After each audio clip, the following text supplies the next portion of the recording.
So we had some issues with the old Resto-Mod before, but now we're gonna see if it works. Let's see what you got, Cody.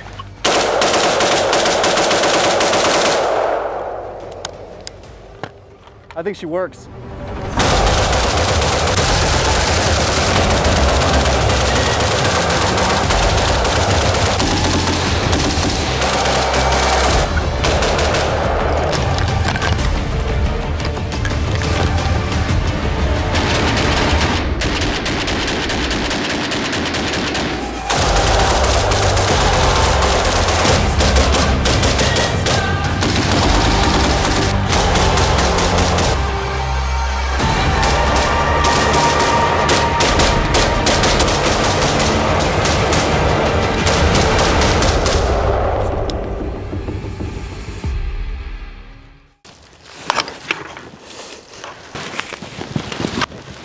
Rip-off actual 1-1.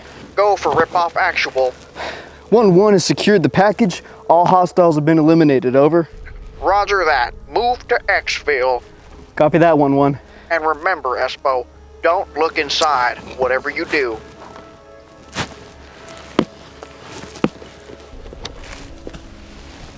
Rip-off actual 1-1, I think there's been a mistake. There's no WMDs in here, it's just a piece of paper. Say again your last. What is this? What? We told you not to open the box, son. What is this? World of Tanks ad read? What does it look like? We were looking for WMDs, weapons of mass destruction. You know what you signed up for. World of Tanks marketing developments. Do the ad read if you know what's good for you. If you say so. If you're like me and you play video games and you have an appreciation for history, then a game you might want to check out is World of Tanks. World of Tanks is a free-to-play game. It's essentially all-out armored warfare with like 600 vehicles or 600 armored vehicles from over 11 different nations, many of which are not represented in other World War II games, which I think is pretty cool. They have a pretty unique armor system, a concealment visibility, and even the damage model, which are kind of unique to World of Tanks. If you're like me and you enjoy the grind, then you're going to enjoy, grinding to upgrade your vehicles, and you can even upgrade your crew, and you can even feed your crew, which I think is pretty cool. Use code COMBAT, and if you're a new player, you're going to get a Cromwell B, which is a Tier 6 British premium medium tank, credits, and 7 days of premium access. Additionally, you'll get 3 rental tanks for 10 battles each, a Tiger 131, a T-78, a Type 64. If you're a returning player, you'll get some stuff as well. Go collect your goodies in the description down below, and go try it out. I mean, it's free to play. What do you got to lose? There. Is that good enough for you? Good job. So let's talk about this gun itself. If you don't really know what this is, you may look at it and go, that kind of looks like that weird Colt LMG. There's photos of guys in the ·GWOT using a gun that looks a lot like this. This is pretty different from a Colt LMG, but I'll kind of break down what we're working with here. So we got an H-bar barrel up front. It is a 5.56 NATO 1-in-7 twist, 4150 CMV. So these barrels are made by Roscoe, and they're made to very specific tolerances for Cody. If you're not familiar with Red Right Hand LLC, this is not the only IAR upper he makes. He makes the RAAC LMG that you've seen on YouTube before, and his system that is unique to his company is the heat mitigation system. Essentially, he covers the entire barrel under here full of heat sinks. So he goes to the company and he says, hey, these are the specific dimensions I need to put the heat sinks on this barrel. So he makes them make the barrels to a very tight tolerance, so he's able to fit those heat sinks on there. So the handguards are kind of interesting. These are thermoset, and they are essentially a plastic that's forged by the fire. I talked about this in a previous video as well. If you hadn't watched that already, you can go check that out, or you can just keep watching this one. These are unique, and these are the same that the Colt LMG handguards were. The people that make this for him make it to this exact same specifications. The company worked a little bit with Colt when they made the original thermoset handguards. So they have like the same recipe, and they're producing these handguards for these uppers. So that's a really cool system. I've added the grip myself with, we basically stuck a little M-lock down here and then put the P and S grip on there. So basically, this is not how the gun will come. It will come with this front piece of pick rail that I've put the bipod on, or that Cody has sent me the bipod so I can put this on. You know, if these do really well, he's gonna start developing the grips and stuff like that you might have seen from the actual Colt LMGs. And then the uppers are made by Luth. It's just an A2 upper, normal, you know, brass reflector, everything good to go. The originals did not have a forward assist because they were open bolt. And then up top, I just threw an EOTech 512 with the Hami 3D Print kill flash on there. It gives me big 𝑔 vibes. And then for the lower, we're running a semi-automatic H&R. This is from the M16A1 lower that I have. And I was previously having problems, outrunning the trigger. I've gotten a lot better with it, and the malfunctions have gone significantly down with the gun, so I'm actually able to get better with the Franklin Armory semi-automatic trigger that's in this. Once it gets going, I'll throw some footage if this thing really chugs along, and it's pretty fun. It is a lot of fun to shoot, and he sent the ammo, so I'm just like blasting and having a great time. So this is a semi-automatic firearm. This is not fully automatic.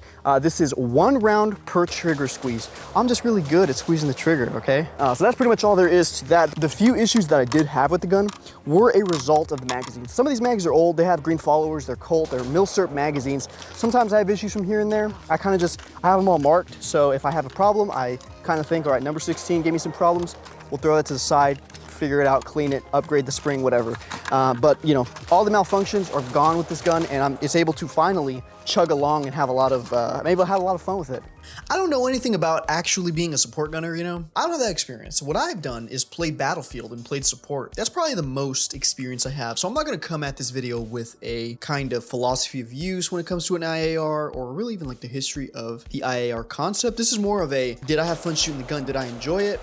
Was it reliable? So we'll kind of jump into the history of the Colt LMG specifically and what's different about this gun. So the upper that Red Right Hand LLC makes is not a clone of the Colt LMG. Now, when I first found his company and I saw the uppers, I was like, oh, I can't believe somebody actually makes a Colt LMG now, like a clone of it. But I didn't know anything about the Colt LMG. It's pretty different than this. So the original Colt LMG had a bull barrel, which was almost like 1 inch thick. It had a 936 gas port. It had a straight gas tube. It had a muzzle device that was machined to equip a bipod. I had the big square handguards with the thermoset, which that is the thing that is accurate. I want to say there was even a hydraulic buffer system in the gun as well. So it all kind of started in the late 70s with the SAW program. There was a gun called the XM106, which was basically like an M16A1 LMG. So they kind of experimented here and there with turning the M16A1 into an LMG. So this one had like a, permanently fixed handguards. It had an A1 grip attached beneath. It had a M14 bipod, and it was pretty much just a M16A1 with a couple accessories thrown on. And eventually the SAW ended up winning that program. And then in the early 80s, Colt, and I think you say it Damaco, I don't know how you say it. They're now Colt Canada. In like 2005, Colt Canada is Damaco turned into Damaco, turned into Colt Canada. Anyway, so they started to make, Colt decided to develop this kind of IAR, and the M16A2 was out by then, so they used a lot of the A2 parts when they were building out the original Colt LMG. Of course, we didn't adopt it. We had the M249, but Canada had it. The Danish, people of Daneland, if you will, they outfitted their troops with it, and it was marketed as like the C7 LSW, light support weapon. So funny enough, the Canadians and Danish still have the Colt LMG in their arsenal, but they've upgraded it heavily. It doesn't even look the same anymore. I'll throw a photo up of what they've done to it. They've added a quad rail to it, flat top. That was an upgrade that came out in the 90s. They pretty much got rid of all the furniture, and it's just a heavy barrel, machine gun now, and modern accessories and everything like that. So they are still in service in various countries, but they just don't look the same anymore. So why can't Cody make a clone of the Colt LMG? The problem is that pretty much nobody right now in this country, nobody can make a Colt LMG because the tooling doesn't exist.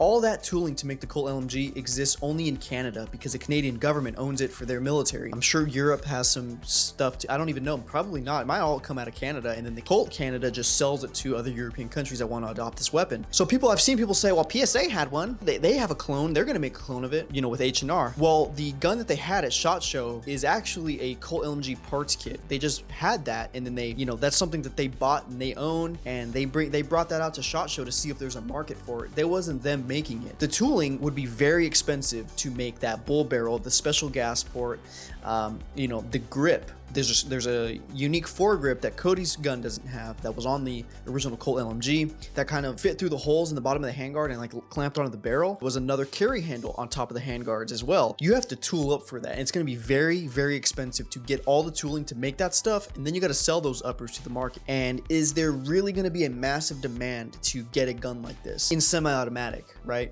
Probably not. And even if it did come to market and H&R did produce those guns, they're probably going to be close to, you know, $1,500 to $2,000 for the guns. Probably closer to $2,000 just because of, you know, how expensive it would be to manufacture that. So that's something to think about. So that's why Cody's gun is not a perfect clone of the original. This is very much a inspired by sort of thing. It's a Resto-Mod, right? A Resto-Mod is something that when you're talking in the car world, the exterior body looks like an old vehicle, but the interior is all new. And that's what this is. This upper has been popular in states like Maryland. I lived in Maryland for a little bit. So how was the gun to shoot? Well, it was a blast. I finally learned how to use the Franklin Armory trigger, and I got pretty good with it. He sent out the ammo, so it feels good to shoot ammo that you didn't pay for. So just being able to lay down, deploy that bipod, and just let it rip. You know, I can just imagine the cardboard targets. They're like getting the suppress effect like Battlefield 3. It was a lot of fun. And I haven't had that much fun shooting an AR, you know, in a while now. Because, you know, most of the stuff I shoot is pretty basic ARs. I mean, it's semi-auto, whatever. And this is semi-auto as well. But this was, you know, so light recoiling. It could probably be it could be tuned even better if you had a better buffer system. And,